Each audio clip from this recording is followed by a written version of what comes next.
Hello! Hey, comment ça va? Ça va bien, toi? Ouais, pas pire, pas pire. Ça a déjà été mieux, mais non, c'est bon. Ouais. Ouais, ouais. Qu'est-ce qui se passe? Euh, je sais pas, toutes sortes de choses, comme dans ma vie habituelle.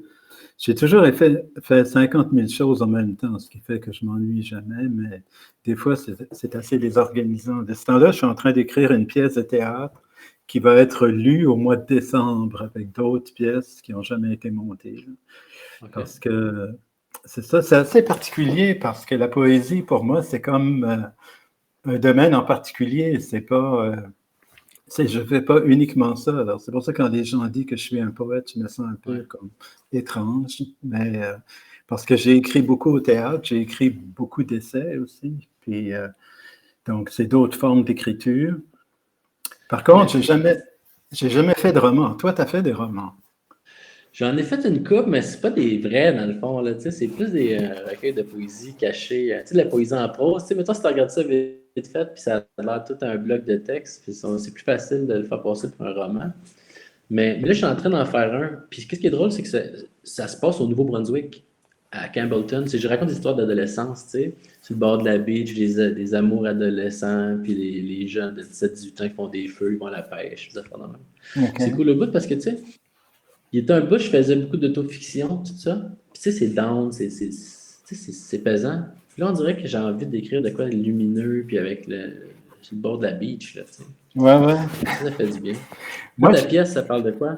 ça se passe dans le milieu de l'art.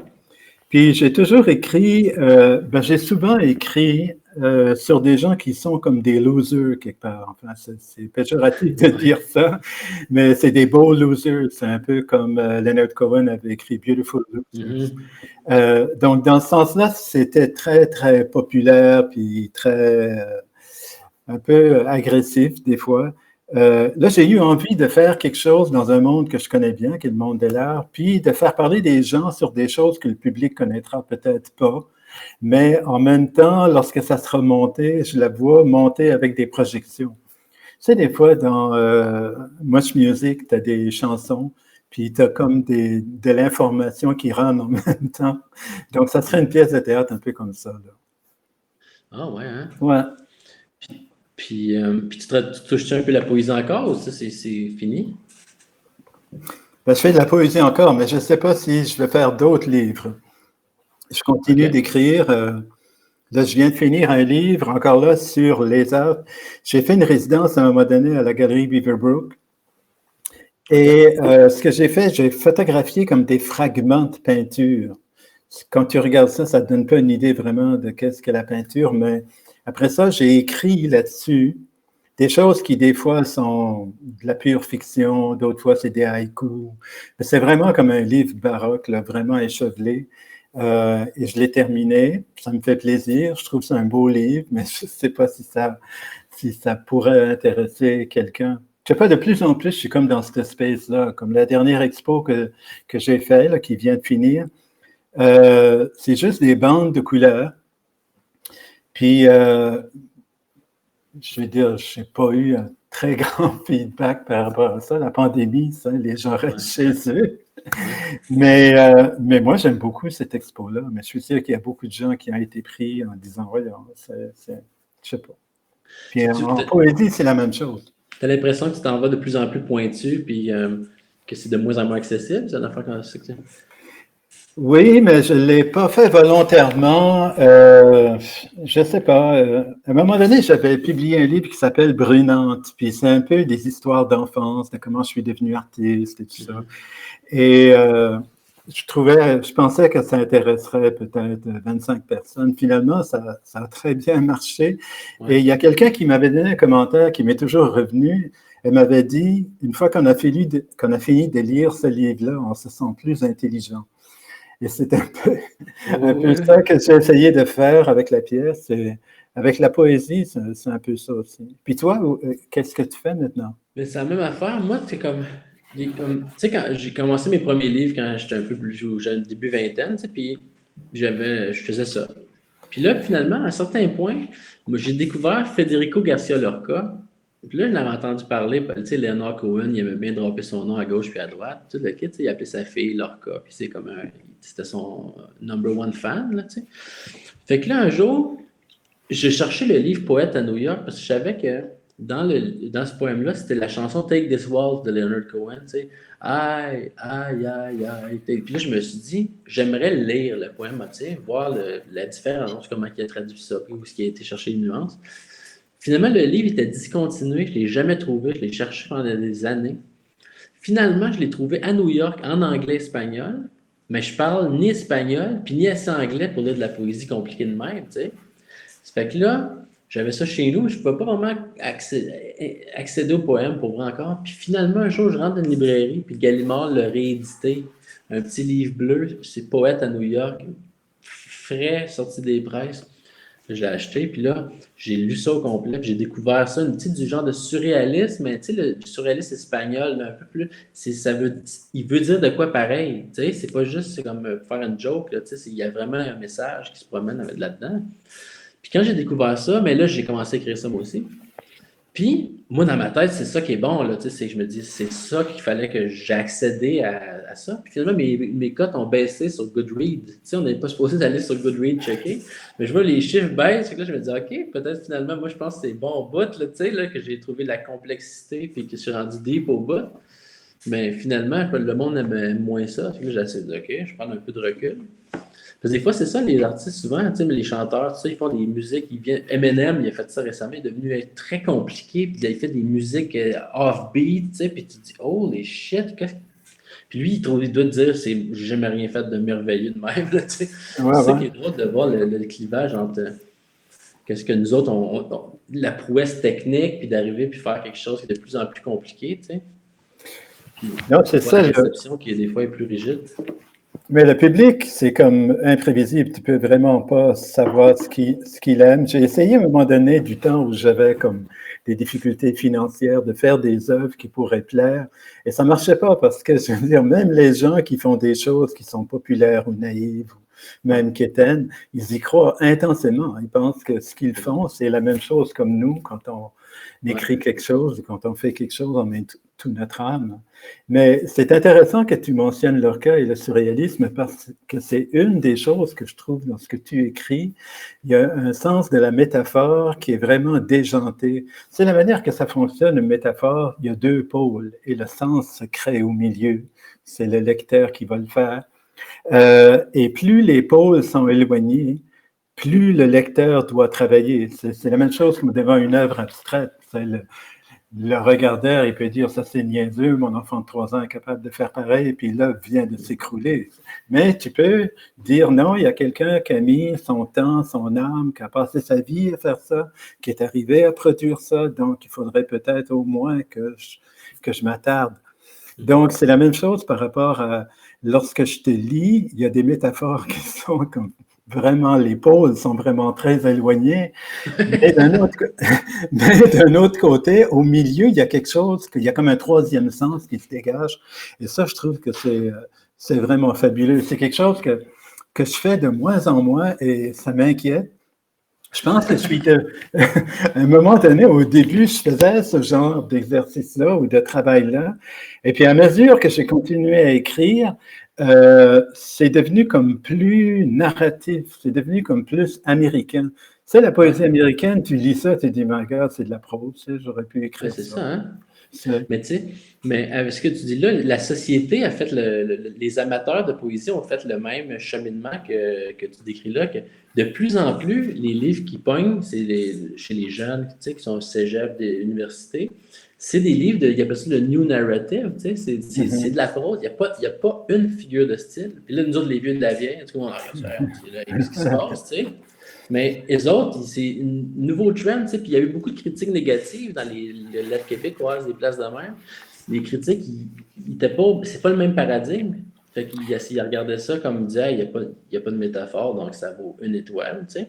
Mais finalement, eux, c'est un autre référent, tu sais, puis ils racontent quelque chose, puis tu prends la peine de le lire, puis de t'immerger là-dedans.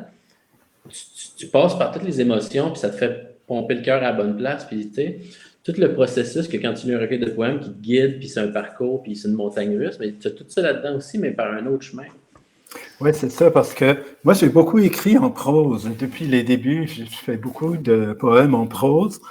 Euh, et la manière d'évaluer ce que je fais, de me convaincre que c'est peut-être bon et que c'est peut-être bon à publier ou que je ne peux plus rien rajouter, c'est de le lire à haute voix. Et quand le lisant à haute voix, tu entends le rythme. Et à un moment donné, tu dis, ah, ce mot-là, ou des fois, tu veux choisir un autre mot qui va faire plus comme une allitération, qui va suggérer d'autres choses. C'est assez compliqué parce que c'est ça, pour le lecteur qui lit ça, c'est peut-être décevant parce que les gens, finalement, sont souvent habitués à lire des choses, des alexandrins, par exemple, parce qu'il y a une prouesse à ça. Parce que la performance, maintenant, j'ai l'impression qu'elle est beaucoup mise en crise par le sens que les gens se disent, mais pourquoi est-ce que c'est un poème, finalement, alors qu'autrefois, je ne sais pas s'il y avait les alexandrins, par exemple, il fallait que ça rime, il fallait que tu divises des choses et puis tu travailles sur le rythme et tout. Donc, il y avait comme une performance et les gens écoutaient ça ou ils lisaient ça, ils disaient, c'est extraordinaire, je ne pourrais pas faire ça.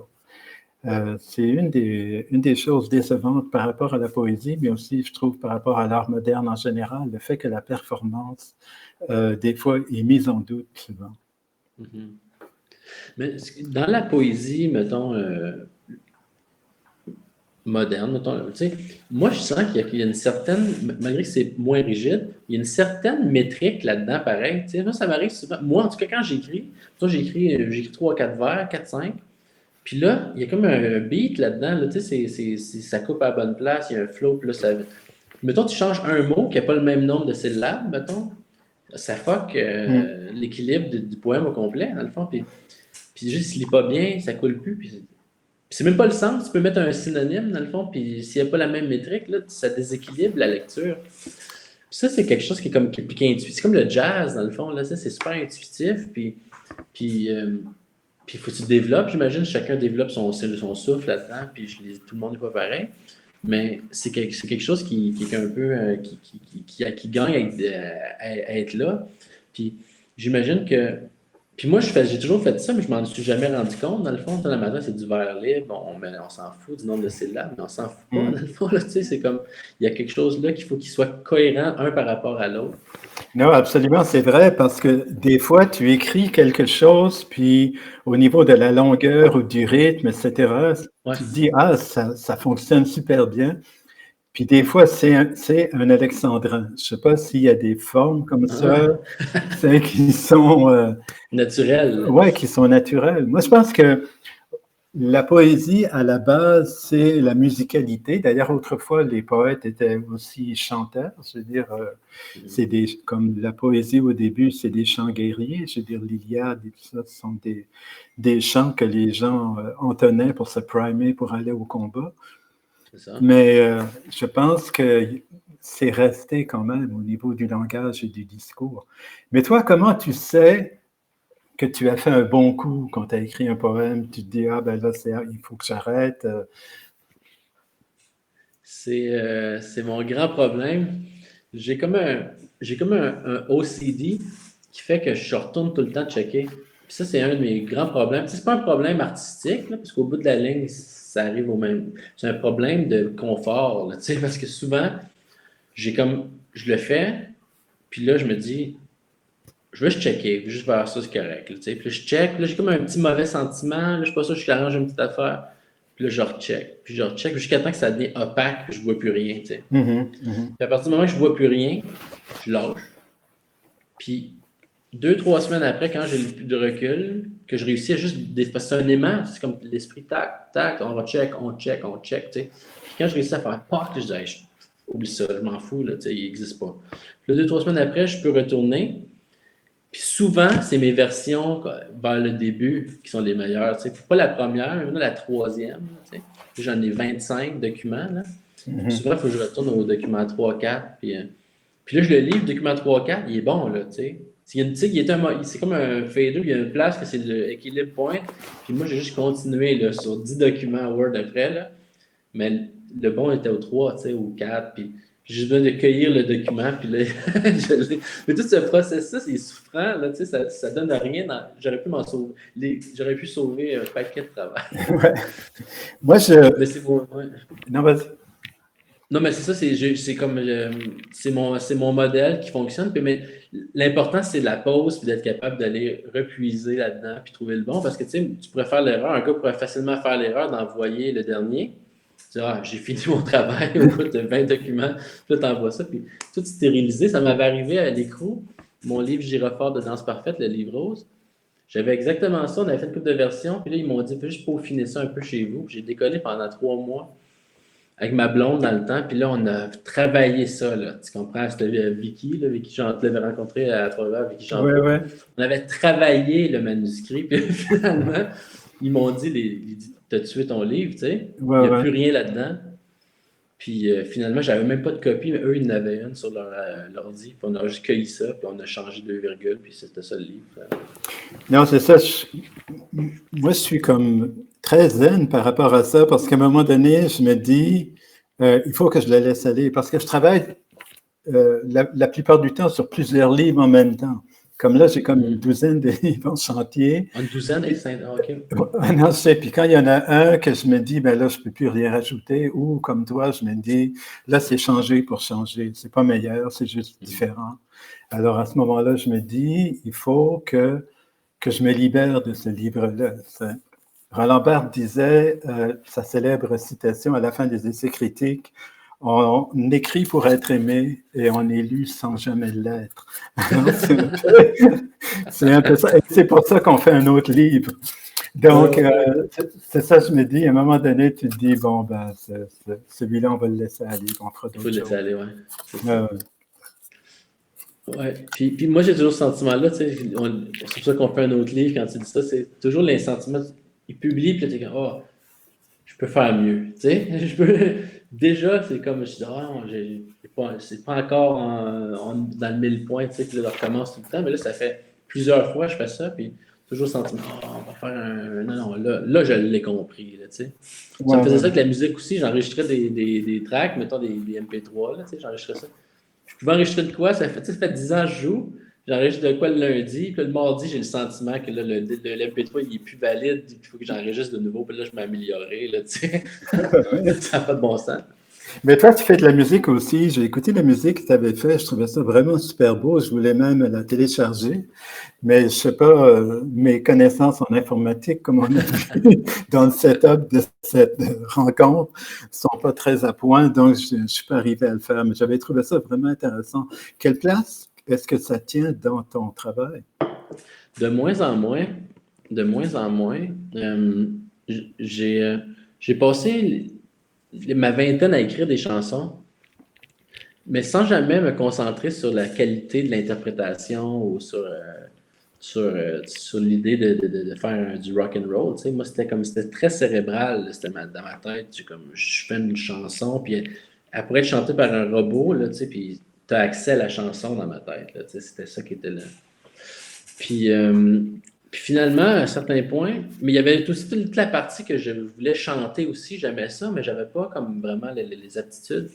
Puis à un certain point, quand j'ai compris que je pouvais pas vraiment chanter, là, j'ai comme arrêté tout ça en bloc.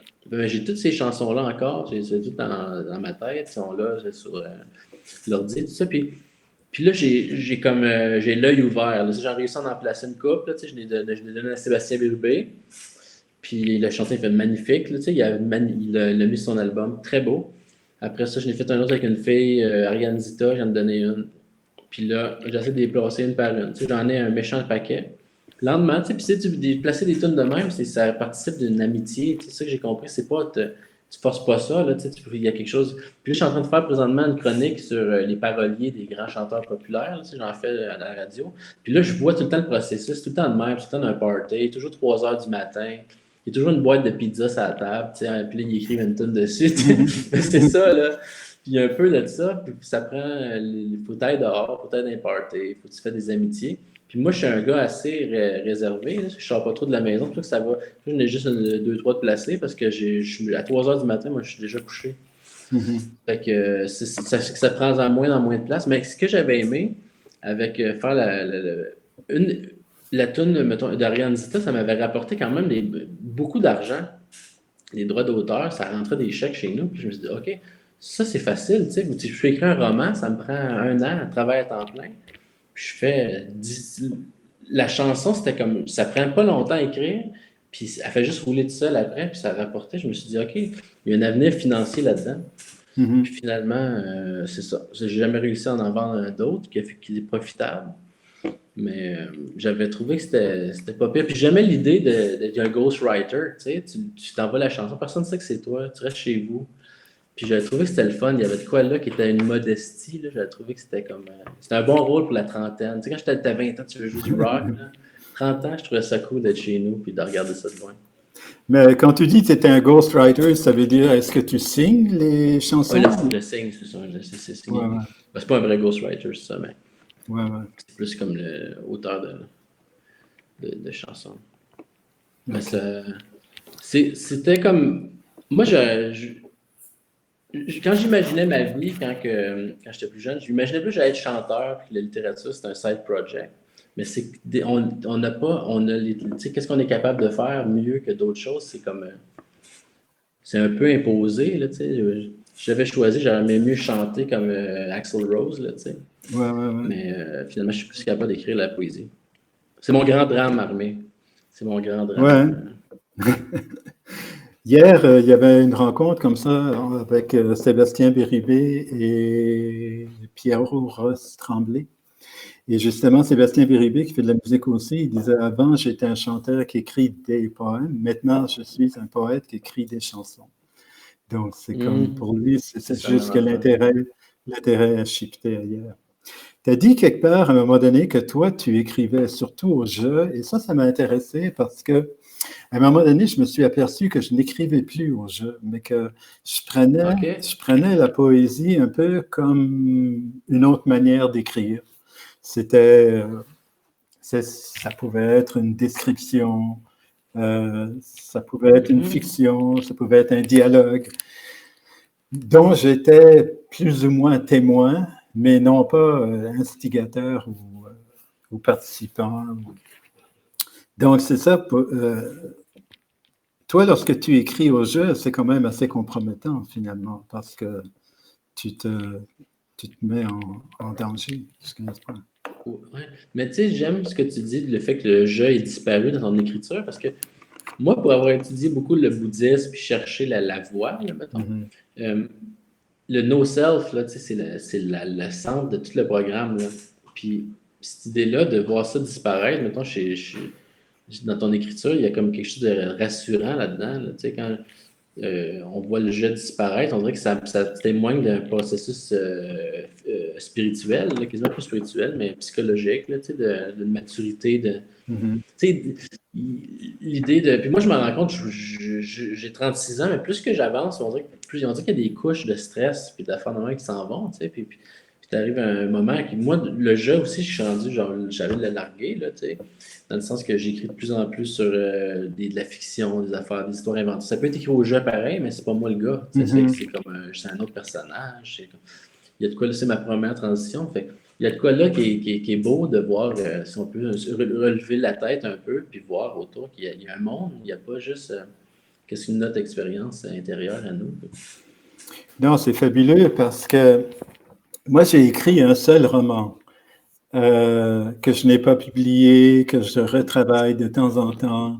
C'est un roman épistolaire et c'est vrai ce que tu dis qu'à ce moment-là, tu as des personnages, mais tu peux leur faire dire n'importe quoi, tu peux leur prêter n'importe quoi. Tu dis, oui, c'est vrai, je me suis inspiré un peu de telle personne, mais finalement, je veux dire, c'est une espèce de composite et c'est très libérateur. Tandis que la poésie, j'ai toujours dit que les poètes disent la vérité, tandis que les romanciers mentent. Et Ouais, le mieux ils mentent, le mieux ils nous embarquent dans leur menterie, le plus grand ils sont, le plus ouais, on exact. les adule, tandis que les poètes, c'est le contraire, c'est-à-dire c'est la vérité, c'est l'aveu, Ouais. c'est la confidence, c'est à ce niveau-là que ça devient plus intense et plus émouvant.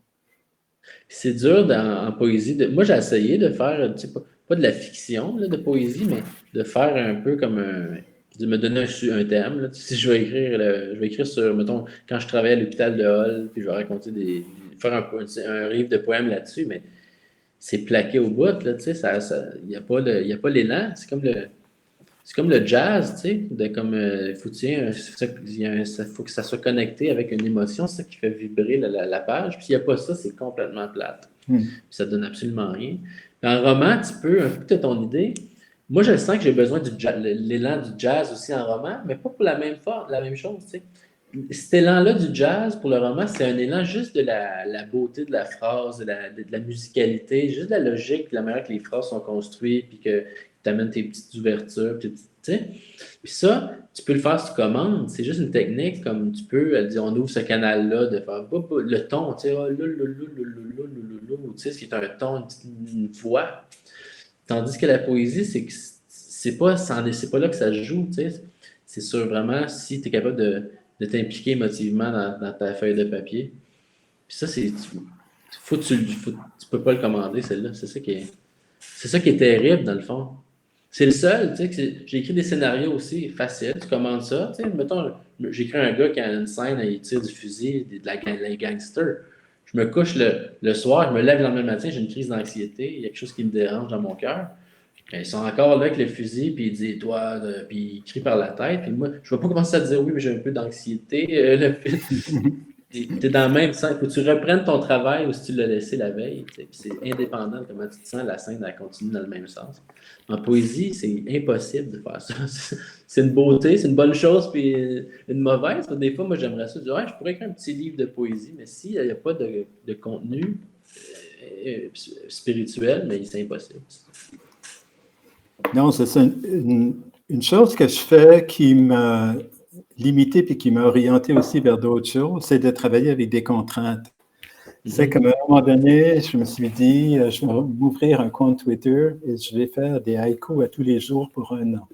Ah ouais, hein? Donc, j'avais à la fin, j'avais comme 500 followers qui me Ah lisaient, ouais? qui me commentaient et tout. C'est plus que les lecteurs que j'ai eus dans mes livres. Et donc, c'est comme un peu comme quand tu travailles en art visuel, c'est-à-dire tu te poses des contraintes et puis à l'intérieur de ça, mettons, tu te dis, bon, tous les tableaux vont avoir telle grandeur, par exemple, ou tous les tableaux Exact. vont être faits avec du bleu ou du rouge.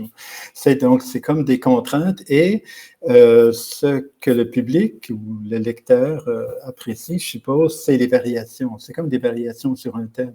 Et c'est combien est-ce que tu peux en produire? Ça, dernièrement, j'ai fait ça beaucoup. Et pour revenir un peu à ce qu'on disait tantôt, ça m'a emmené dans une espèce de poésie assez intellectuelle quelque part. Et là, je voudrais revenir au jeu. Ah, tu veux revenir? OK. OK. Ouais, c'est ça. C'est comme le contraire un peu d'essayer de retourner au lyrisme. Parce que le jeu, ça porte souvent à ça. Ça porte souvent à je sais pas, une espèce de mélancolie ou de nostalgie, une mélodie tout à fait particulière, le jazz, justement, comme on parlait.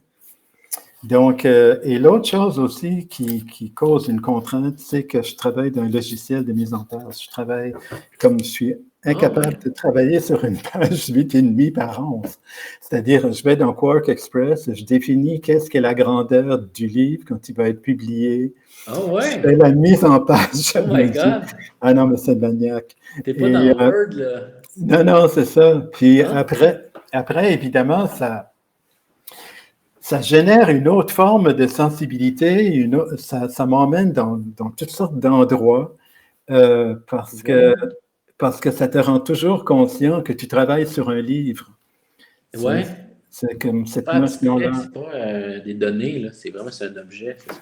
C'est ça, exactement. C'est un objet qui va être produit et Moi, je viens d'une famille analphabète. Mon père ne savait absolument pas écrire. Il faisait un X, mon frère signait à côté, puis ma mère, elle pouvait lire.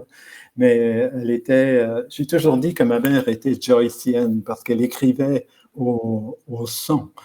Ah ouais, Il paraît qu'une des influences de la mère de Joyce, pas de la mère, c'est la femme de Joyce, sur Finnegan's Wake, parce qu'elle écrivait comme ça. Elle ne faisait pas de césure dans les mots.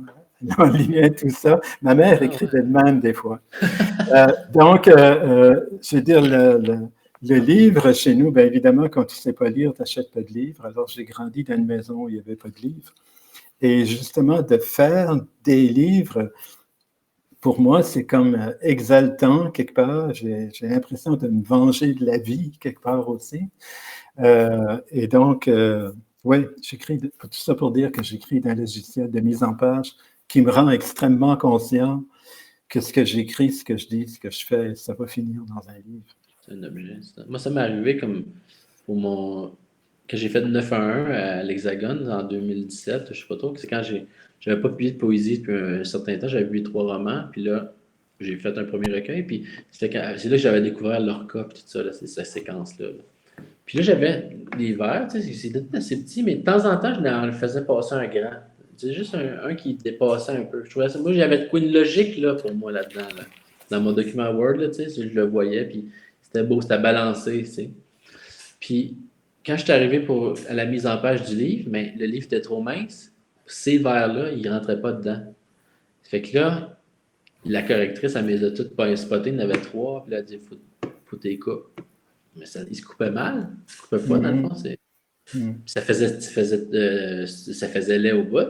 Tu coupes, là, tu coupes, t'as un petit bout en dessous, c'est comme ou deux, c'est comme, puis il pouvait pas, il était fait d'une manière qu'il ne pouvait pas rentrer comme fitter dans le reste, puis c'était comme ça déséquilibrait tout.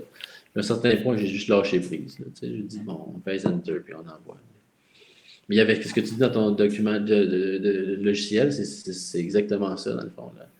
Moi, j'avais comme une logique visuelle, mais qui n'a pas pu être respectée. Mais en fait, quand on écrit maintenant, c'est comme on est toujours devant un texte terminé parce que on écrit à l'ordinateur, on peut formater comme on veut. Tandis que, je sais pas, il y a tellement longtemps que j'ai pas écrit à la main. Maintenant, j'écris toujours à l'ordi. Ça fait peut-être, je me rappelle plus. J'ai acheté, je pense, la 2e génération de Mac et depuis ce temps-là, j'ai toujours écrit à l'ordinateur. Donc, je sais pas, je trouve qu'écrire à la main, lorsque je le fais, les fois où je le fais, je trouve ça très organique et beaucoup plus émouvant. Je sais pas si c'est la dimension, justement, que c'est le corps qui le génère et qu'on est justement appuyé, que c'est notre main qui va faire la marque. Alors qu'à l'ordinateur, il y a comme une espèce de détachement entre ce qu'on voit à l'écran et notre main. Je veux dire, il y a comme plus le contact. Puis moi, une fois, j'avais une amie qui avait une machine à écrire chez elle, mais une vraie vieille qui fait toc, toc, toc, toc, toc. Puis, je m'étais mis à écrire là-dessus, puis pour la première fois de ma vie, j'avais l'impression que ma vitesse d'écrire était au diapason de ma vitesse de pensée. Que j'écrivais, puis je pensais à la même vitesse, ça avançait, c'était d'épée égale. Je peux faire ça des heures de temps.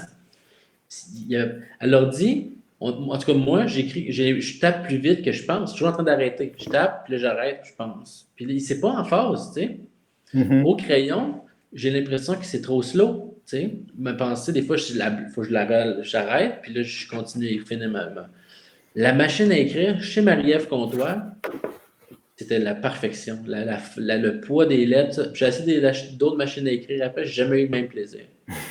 Celle-là, je sais pas ce qu'elle fait. Ça devait être il devait avoir quelque chose, une marque ou quelque chose. Jack Kerouac, je sais pas. Là. Ouais. Parfait. C'était bien pensé. Là. On dirait que c'était pas un accident. C'est une machine magique. Tu lui dis d'écrire ce que tu veux, puis elle l'écrit. Je sais pas, on devrait lire quelque chose, parce que je pense que ça fait partie de notre parcours. Qu'est-ce que tu vas nous lire, toi? Qu'est-ce que tu as amené? Je sais pas, j'ai emmené... tiens, je vais lire... je vais lire, attends. Aujourd'hui, j'ai vu... voilà. C'est ça. OK. Je vais écrire, je vais te lire en temps et lieu. OK. Ouais, c'est parti. Le noir s'installe et la lueur du téléviseur domine l'entourage de sa lumière incandescente. Cela rappelle cette bande vidéo de Bruce Nauman où l'on voit un clown qui crie dans le musée et dont le cri finit par envahir, abolir toutes les œuvres autour. Un cri agaçant, strident, perforant dont on voudrait s'enfuir. Est-ce le but, le projet de l'art? Je l'ai entendu une seule fois et cela s'est gravé à jamais dans ma mémoire. Serait-ce le but avoué des œuvres d'art d'être gravées, de gravité? Mais comment en tenir compte? Comment savoir? À la télévision, Donald Trump. Peut-être la raison du clown hurlant de Norman. Derrière lui, un jeune homme perdu dans la foule et qui boit les paroles du dictateur. Il regarde autour pour s'assurer que ce qu'il vit est aussi unique et mémorable pour tous ceux qui sont là. Il rit, il est heureux, il prend des photos, il fait des fichiers. Il veut sauvegarder ce moment, l'extraire de la poubelle, emprisonner le temps qui fuit. Qu'est-ce que la mémoire? Celle qui s'atrophie, qui déforme tout sur son passage. Celle qu'on confie désormais aux machines, aux prothèses. J'ai coupé le son du téléviseur et on n'entend plus que le bruit d'un ventilateur qui fait circuler l'air chaud dans la maison. Et maintenant, on voit des gens qui frappent dans leurs mains, mais je ne les entends pas. C'est le prix à payer. Ils ont l'air heureux d'être là, heureux d'être médiatisés, heureux d'être contents. Petite récompense, petit bonbon acidulé, petite promesse mal tenue. Cela rappelle les couleurs d'autrefois des images saintes, des anges dont il n'y avait que la tête dans une paire d'ailes, une manière comme une autre de s'en tirer. Ne pas questionner les codes de représentation, stabiliser la forme pour augmenter le contenu. Je me dis qu'il doit bien y avoir quelque part la version signifiant signifié. Je devrais avoir un logiciel plus performant, être à la hauteur. C'est cruel et décevant de penser comme ça. Le cri du clown me revient soudainement en mémoire. J'essaie de m'en faire une image, de le décrire, de lui trouver une couleur, de l'enfermer dans une icône, dans une représentation quelconque pour parler comme un critique. Un cri qui n'a rien de comparable au cri imagé de Munch. Jusqu'où la poésie est-elle capable de nous porter avant de s'évanouir, de se dissoudre dans les mots? Question comme ça. Je n'attends pas de réponse. Passons. Convaincu que je suis de ne plus écrire que des poèmes américains, des poèmes qui racontent. Oui, je vois bien, mais qui racontent quoi? Donc, ça revient un peu à ce qu'on disait tantôt, d'écrire des poèmes américains dans ce que c'est américain au bout, mais tu sais, justement, quand tu as décollé puis tu as commencé à dire, tu as fermé le son de la TV, le ventilateur, là, c'est Bukowski, là, tu sais, je me disais, j'ai plongé dans cet univers-là juste narratif, là, tu sais, on était là, puis tu suis, puis tu feels, tu sais, l'insaisissable, on était assis dans le salon, puis on entendait, on vivait c'est comme, tu sais, les peintres impressionnistes, ils essaient de te faire sentir comment ils se sentaient, eux, en voyant le pont de Waterloo, tu sais. Mais avec ce principe-là, on a exactement accès à ça. Puis, mais d'une manière complètement narrative, en disant les choses telles qu'elles sont, le plus peu proche de la vérité possible, avec moins de flafla possible. Puis là, on a exactement accès au mood, là. C'est ça qui est merveilleux. Moi, je m'étais arrivé, j'avais un patient au CLSC où je travaillais qui était un auteur, tu sais. Il m'avait amené son livre. C'est un gars qui publie à compte d'auteur, mais c'est un schizophrène. Il avait une démarche, il avait étudié la littérature, puis il connaissait ça. Puis il m'avait passé son livre, puis il y avait une scène de même d'un gars qui allait juste boire un café, je sais pas trop, puis c'était en anglais, tu sais, c'est typiquement là-dedans, là, dans ce style-là, très américain. Puis j'ai fini la short story, puis je m'ai levé de ma place au CLSC, je disais à ma collègue, hey, je reviens, me chercher un café, 10 minutes, j'étais m'acheter au Tim Hortons, j'avais besoin, on dirait qu'il m'avait complètement mis il m'avait fait tremper dans un univers complètement bien simple, là, tu sais, il se passe pas grand-chose, mais wow! C'est le même feeling que j'ai eu tantôt avec la femme. Puis, tu sais, il y a quelque chose de très, très, très, très, très, très puissant qu'une écriture comme ça qui est dépouillée puis qui va aller juste à l'essentiel. Moi, je te disais l'autre jour, quand on s'est parlé au téléphone pour un peu mettre nos affaires en ligne, qu'au début, quand j'avais commencé à écrire, c'était la colère. C'était dans le registre de la colère. Puis les poètes de ma génération, quand on avait, je sais pas moi, dans la vingtaine, dans la trentaine, ça a été un des thèmes et la manière d'exprimer cette colère-là, c'était par rapport à une dimension politique, une revendication, des choses comme ça. Et on essayait de trouver les mots les plus crus, les plus durs pour justement pour que ça punch. Et puis après ça, on s'est rendu compte qu'on ne pouvait pas toujours fonctionner dans ce registre-là. À un moment donné, il faut s'éloigner parce qu'on devient amer, je veux dire, on devient ronchonnard, on gringe surtout. Donc, ceux qui ont pu faire le passage, j'ai l'impression, ont pu développer une œuvre. Ceux qui n'ont pas pu le faire sont restés un peu pris dans cette colère-là. Et je pense à l'heure actuelle qu'on vit un peu une époque où la colère est très présente. Il y a beaucoup de gens qui ont des causes à défendre, qui sont très agressifs. Les réseaux sociaux, en plus, portent à ça. Donc, je trouvais qu'il y avait un peu cette dimension-là, là-dedans, la dimension de Donald Trump aussi. Ouais.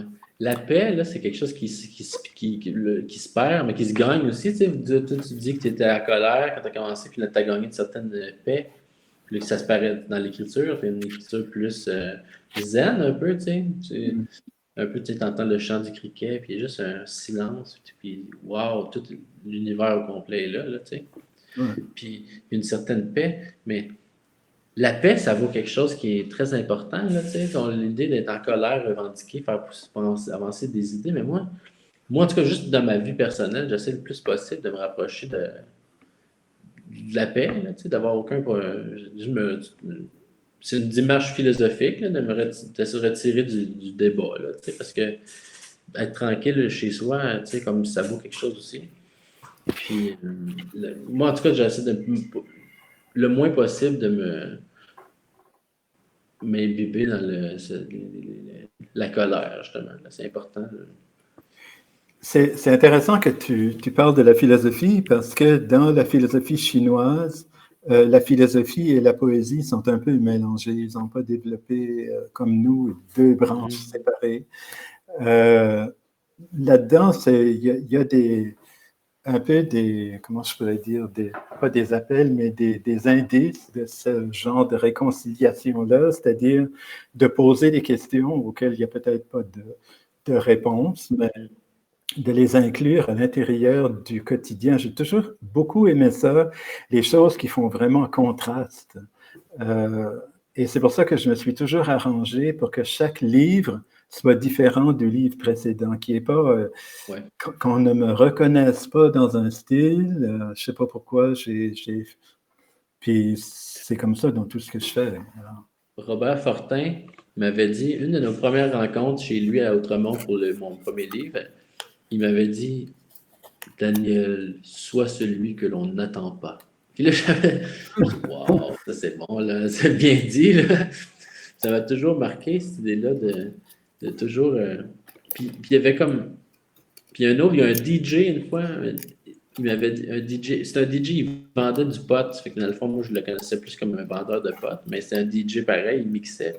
Puis finalement, il m'avait dit, il dit, Dan, il dit, quand le monde il pense que tu es rendu à un point, faut que tu sois rendu à un point en avant. J'ai trouvé que c'était une bonne sagesse aussi. Oui. Ben, c'est vrai, je crois que une des choses par rapport à l'art, c'est comment je pourrais dire, de fournir de l'imprévisible, de fournir des choses auxquelles on n'a pas pensé. J'ai lu quelque part dans une entrevue, je pense que tu as fait, ou c'est peut-être un critique, je pense que c'est une entrevue que tu as fait, ou une présentation dans laquelle tu disais que la poésie est partout. Et moi, je crois ça. Je crois que la poésie est partout. C'est dommage que ça soit devenu un genre littéraire, parce que je crois qu'on est peut-être moins ouvert à ça, mais je crois que c'est une des particularités. Si on écrit un roman, par exemple, lorsque j'ai lu Marcel Proust à un moment donné, et une des choses qui m'a frappé, c'est que Proust était un poète. Je veux dire, il pouvait passer 4 pages à décrire un jardin, puis je veux dire, évidemment, c'est un grand styliste et il arrive à nous le faire vivre. Et moi, je pense que c'est un peu ça, pour revenir un peu à ce que tu disais. Je pense que quand on est artiste, on a le moyen de verbaliser ça ou de formater ça, ou de formaliser ça, qui fait que les gens peuvent le voir. Je ne sais pas, quelqu'un parlait de John Lennon à un moment donné, puis il disait « He was always incredibly tuned in ». Donc, c'est-à-dire que... Il était ordinaire, j'ai pas bien compris. Non, he was tuned in, c'est-à-dire... Tuned in? Ouais, c'est ça. C'est-à-dire qu'il y avait comme des antennes pour...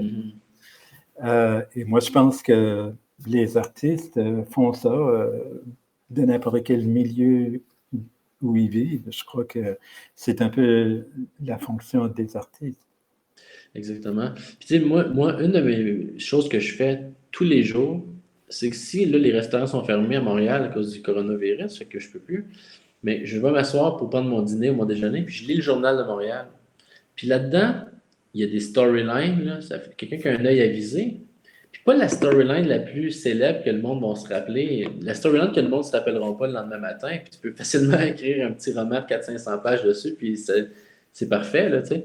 Moi, je cherchais, puis je prends des photos avec mon cellulaire. Là, j'en ai là, en banque, puis j'en ai une couple, j'utilise. Puis je travaille, je m'en sers. Tu sais, des fois, je peux l'inclure dans un autre projet, une side story. Puis il y en a, ça ma recherche. Puis il y a de quoi, tu sais, là-dedans, tu prends un bon dîner, tu lis ton journal. Puis là, t'en pognes une bonne, puis là, je me dis, oh mon Dieu, ça paye mon lunch, là, tu sais. C'est l'impression d'avoir une journée significative.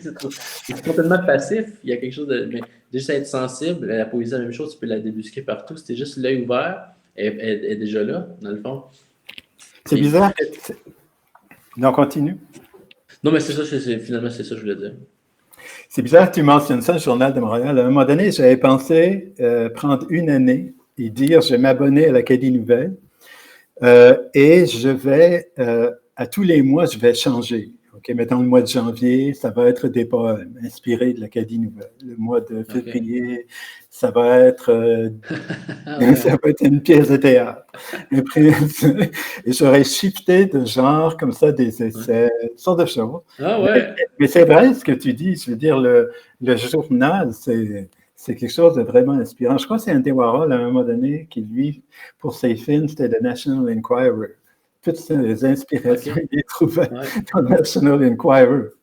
Mais mot passant aussi, toutes ces nouvelles, tous ces romans, c'est toutes des histoires puis, qui a pogné dans les journaux, des faits divers, tout ça. Il y avait, ça remonte de là. Moi, je voyais ça quand j'étais à l'école. Ils disaient, oh, lui, il a pogné ça dans le fait divers. J'ai entendu ça une couple de fois, des artistes qui avaient pogné ça dans les faits divers. Je dis, ben là, c'est ça, tu lis ça, sans que tu n'y prêtes pas attention, c'est tout là, tu réalises pas, mais tu dis, je vais ouvrir l'œil, je vais juste voir s'il y en a-tu des bonnes storylines, il y en a des méchantes bonnes.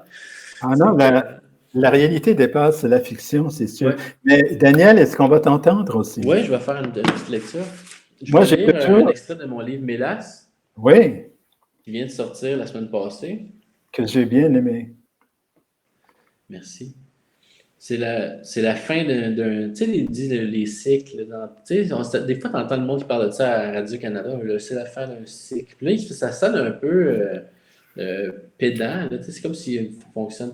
Mais il y avait. C'est vrai, ça existe. Si tu donnes une pause dans ta vie, tu vis quelque chose, tu vas écrire certaines œuvres qui est liées à qu'est-ce que tu vis à ce moment-là. Puis ça, c'est ça un cycle, dans le fond. Là, c'est pas nécessairement quoi d'abstrait, de théorique, d'organiser les choses. Ça peut être vu comme un moyen d'organisation, mais c'est vraiment, si tu fais le corollaire entre ce que tu vis et ce que tu produis artistiquement, mais tu peux clairement faire il y a des phases, puis ça, c'est la fin d'une phase. C'est comme avec ces gars, je tourne à la page, puis je rentre de nouveau, ça je te disais, j'écris un roman sur la plage, puis des affaires de même. Je rentre dans une phase plus fiction, là, de roman de gare, là, puis des affaires de même, puis il y a quelque chose, ça fait du bien.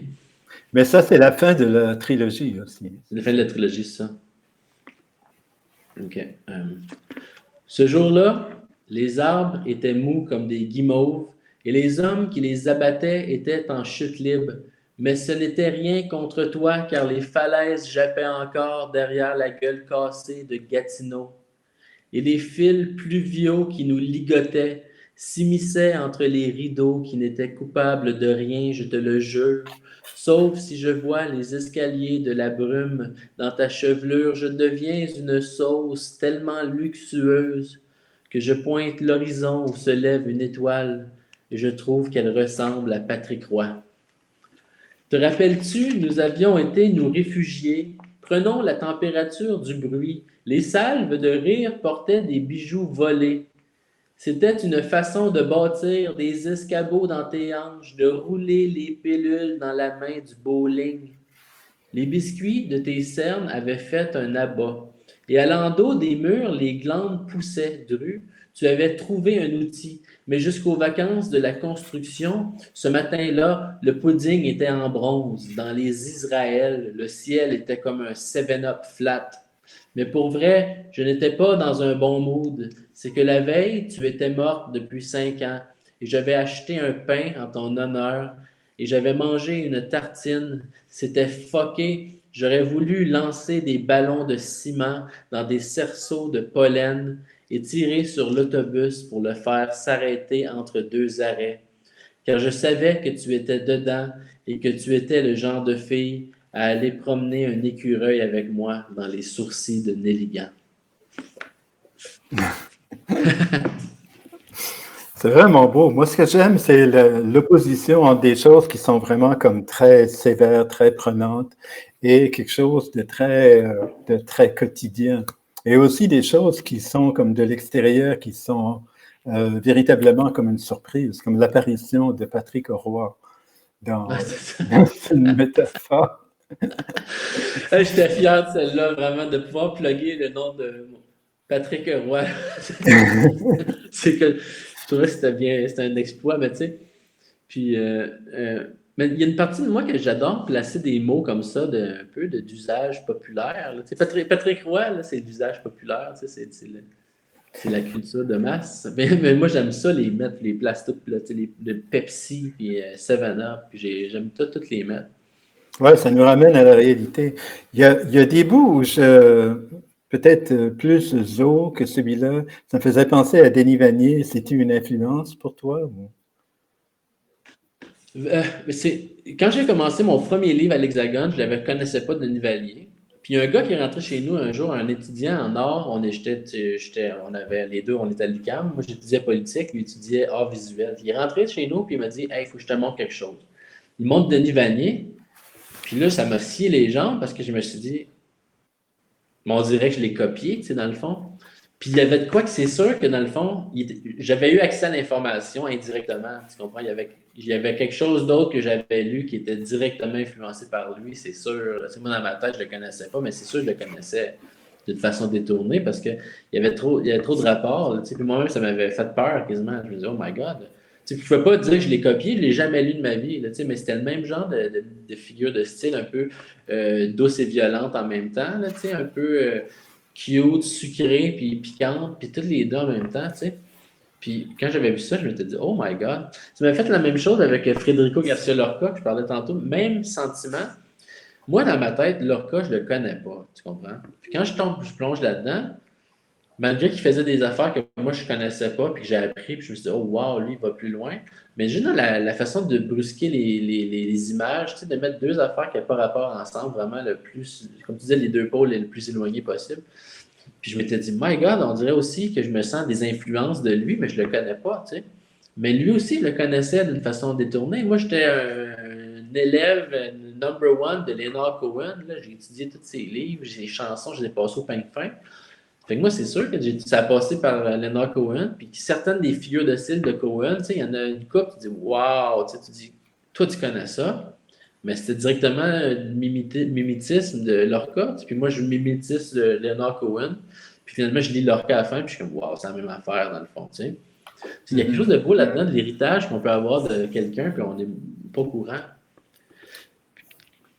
Mais moi, je pense effectivement que Leonard Cohen, c'est quelqu'un qui a influencé énormément de monde. Chez les poètes acadiens, de ma génération surtout, c'est vraiment prenant.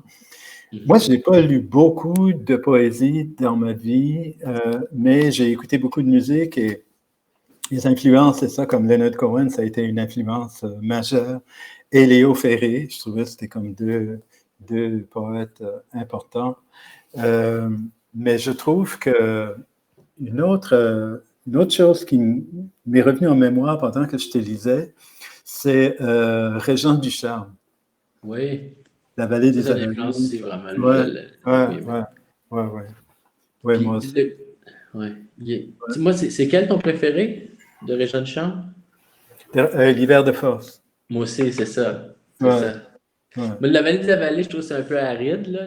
J'ai pas apprécié. J'avais commencé par lui, puis je l'avais pas apprécié. Puis finalement, j'ai retombé l'hiver de force. J'ai ouvert ça. Tu sais, j'étais jeune, là, j'étais au cégep, ça. Ouais, ouais, J'ai ouvert ça, puis là, ça m'a parlé. Il y a, ouais. il y a une belle innocence, une naïveté, là. Il y a quelque chose qui est comme. Il y a un élan. Puis les digressions sont merveilleuses avec Richard Duchamp. Tu sais, c'est ça, il va dire quoi, puis là, il va faire une digression, il va dire de quoi qui n'a pas rapport. Puis, tu sais, il met des mots, il peut marquer le mot à l'envers. Des affaires de même, tu sais, puis il dit, wow, le gars, surtout quand t'es. Moi, j'avais lu ça, c'est ça, j'étais assez jeune, puis ça m'avait. Je me dis, quelle liberté, là, tu sais. C'était même pas de la littérature qui m'impressionnait, c'était la personne qui se donnait le loisir de faire une digression de même en plein milieu d'un roman de G. Gallimard, là, tu sais, ça n'avait pas de sens. Non, c'est sûr, parce que et la conception de l'amour dans l'hiver de force aussi, je trouvais, était belle. C'était comme deux personnes qui sont vraiment unies, mais contre le monde et qui partagent un amour délirant que je trouvais qui était comme intéressant, surtout à l'époque où je l'ai lu. Donc, mais une chose aussi que j'apprécie beaucoup, c'est ta delivery, comme disent ta livraison, tu as vraiment comme un ton. Et je pense que de nos jours, la poésie, elle est très souvent orale. Ouais, Il y a tellement de festivals et de manifestations et tout ouais, ça. c'est J'ai ça. l'impression que les gens ont accès à la poésie plus par ces événements-là que par le fait Il qu'ils vont lire un livre. il y a un retour à l'oralité, c'est ça. Moi, j'ai observé. Tu sais, quand ils ont fondé l'Écrou, là, que j'ai publié quelques livres, quand ils l'ont fondé, les gars, ils se promenaient partout, puis ils disaient, nous autres, on fait juste publier les poètes qui sont capables d'aller sur le stage puis donner un méchant bon show. Sinon, ils rentrent pas. Puis là, tu te dis, qu'est-ce qui se passe là? Tu sais, c'est quoi l'histoire, là, tu sais? Puis on était tous des écrivains, moi, tu sais, Sean Coton, puis du monde assez comme des écrivains de maison, là, tu sais, on n'est pas des slammers, des affaires de même, là, des écrivains de salon, on écrit dans notre confort le samedi soir, petite lampe tamisée, là, tu sais, avec un peu de thé, là, c'est nous autres, là. Mais il tenait à faire d'avoir des écrivains, mais qui sont capables d'aller se présenter au micro puis de donner la livraison du texte. Puis c'est ça qui est merveilleux, qu'ils l'ont fait à la pièce, un après l'autre. Puis tu sais, nous autres, on n'était pas nécessairement au courant qu'on était capable de faire, mais eux, ils spottaient ça, ils se promenaient, puis c'est important qu'il y ait les deux. Ouais. Les deux. Puis il y a des gens qui sont très bons dans le delivery aussi, mais tu sais, des fois, si tu retournes directement au texte pur, ça peut. Tu peux. Mais cette idée-là, puis quand ils ont rassemblé une équipe assez importante de poètes qui sont capables d'écrire un bon livre, qui se tient tout seul, puis qui est capable d'aller le donner au microphone, mais là, ça fait on fait des spectacles, ils appellent ça des levées d'écrou. Puis là, on est tous les poètes, on est 15, les 15 publiés à l'écrou, 15, 20, je ne sais pas comment on est rendu. Puis là, on fait un spectacle, on se lance la parole, il y a les call-ups de texte, ils font. Puis là, ça fait un spectacle, on dirait que c'est quasiment du théâtre. Là, il y a quelque chose, le monde, ils ont des pauses de voix, puis tout le monde a ça un peu. Puis moi, ça me vient de la pause de voix que quand je faisais de la musique, je reviens à ce que je disais tantôt, je ne chantais pas bien, j'ai fait un cours de chant. Le cours de chant ne m'a pas montré à chanter assez pour que ça soit agréable, mais m'a montré plus une pause de voix, puis Puis ça, puis une fois, j'avais été au Chili pour un festival avec Andrés Morales, puis je me retrouvais devant une foule, beaucoup de monde, puis je lise un poème, puis là, j'ai compris qu'ils ne comprenaient pas ce que je dis, là, puis j'avais 5 minutes à couvrir, là, tu sais. Je dis là, je vais les tuer, là, tu sais. Puis je me suis dit, là, ils ont juste accès au feeling, au vibe, aux modulations. Puis je dis, il fallait un beau spectacle qui comprennent zéro, mais que ce soit agréable pour eux. Puis c'est ça qui était mon défi. Je me suis dit, puis je vais lever. Puis j'ai trouvé là, à ce moment-là, une manière de dire, regarde, c'est beau, mon poème, il est bon, là, puis c'est parfait. Mais là, les autres, ils n'ont pas accès. Ça fait il y a comme un deuxième focus. Mhm, mhm. Puis ça, j'ai trouvé que ça m'avait changé ma vie, finalement. C'est vrai, moi je suis allé aussi en Amérique du Sud et c'est un peu le même réflexe qui m'est venu, c'est-à-dire de, je sais pas, faire quelque chose avec ma voix, d'aller dans un autre Ouais, registre, mais vraiment de les convaincre que ce que je disais, c'était important pour moi. Et c'est ça. donc, et je pense que J'ai toujours dit, quelqu'un dans la maison est en train de brûler, arrive à te le dire dans n'importe quelle langue que tu parles. Tu vas Oui, comprendre. oui, oui, oui. Ouais, c'est Donc, ça, ouais, c'est ouais, un ouais. peu avec cette urgence-là. Et Ouais. finalement, ça a fini par être une expérience agréable. Là, il est 8h20. Non, 8h03 minutes. Je pense Et, on a bossé notre temps, Hermé, on dépasse. ah, my On est God. rebelles à soir, nous autres. Ben, ça a été très agréable. J'ai beaucoup aimé Très ça. Le cool. temps a passé sans qu'on s'en aperçoive. Et on C'est a ça. tellement d'autres choses à se dire. Faudra, On reprend ça après la pandémie en personne, là, c'est au bord ça. d'un feu de camp. OK. Live. Live, on fait un live, c'est ça, ouais. Hey, salut Hermé. Salut. Bye. Bye.